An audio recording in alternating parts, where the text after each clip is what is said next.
নমস্কাৰ দৰ্শকসকল, বাতৰি ভাল পালে আগুৱাই যাবলৈ সহায় কৰিব। ১ নম্বৰটো খবৰ, জয়ন্ত মল্ল বৰুৱা মন্তব্য, ন্যায়ালয়ৰ জৰিয়তে জুবিন গাৰ্গক সঠিক ন্যায় প্ৰদানৰ উদ্দেশ্যেৰে বিজেপিৰ ন্যায় যাত্ৰা। ২ নম্বৰটো খবৰ, জুবিন ক্ষেত্ৰ পৰিৱেশ দিনত বেলেগ আৰু ৰাতি বেলেগ। নিশা একাংশই সুৰা সেৱন কৰি জুবিন ক্ষেত্ৰলৈ গৈ উদ্ভণ্ডালি সৃষ্টি কৰে। একাংশ সুৰামুক্তৰ উদ্ভণ্ডালিৰ বাবেই চৰকাৰৰ নিৰ্দেশত প্ৰশাসনে SOP জাৰি কৰিলে। ৩ নম্বৰটো খবৰ, মুখ্যমন্ত্ৰী হিমন্ত বিশ্ব শৰ্মা মন্তব্য, জুবিন গাৰ্গক গান আৰু সৃষ্টিৰ মাজেৰে আমি অসমবাসীয়ে জীয়াই ৰাখিব লাগিব, মদেৰে নহয়।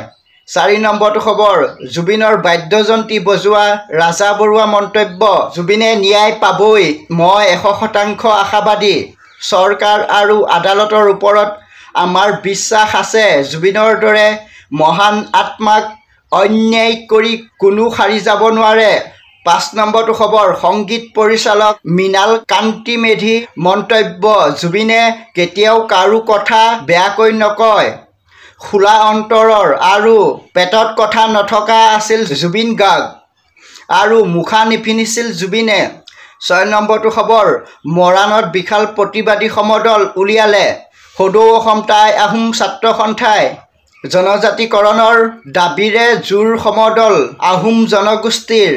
সোনকালে জনজাতিকৰণ নকৰিলে ২০২৬ৰ নিৰ্বাচনত বিজেপিক প্ৰত্যুত্তৰ দিয়াৰ হ'ব বুলি সকিয়নি আটাচুৰ সংগঠনৰ।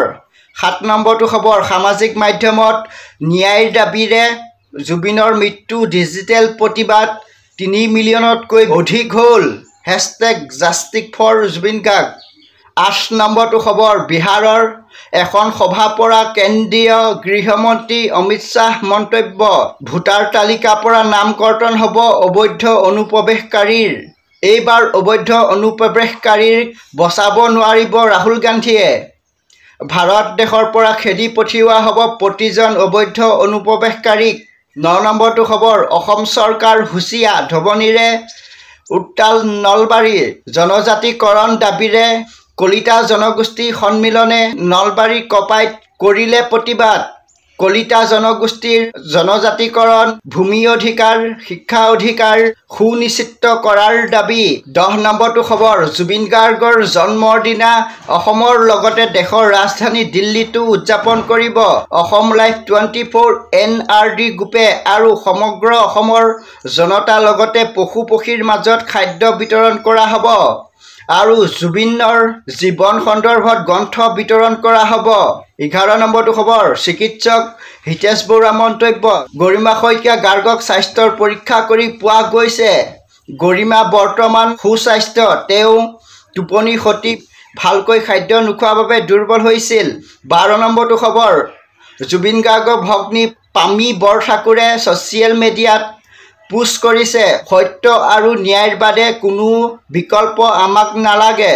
১৩ নম্বৰটো খবৰ, জুবিন গাৰ্গৰ শেষ চিনেমা ৰৈ ৰৈ বিনালে, টিকটৰ দাম নাবাঢ়ে অসমৰ প্ৰতিটো চিনেমাগৃহত। আজিলৈ বাতৰি ইমানেই আছিল আৰু ভালকৈ বনাবলৈ চেষ্টা কৰিম। জয় আই অসম, জয় জুবিন দা।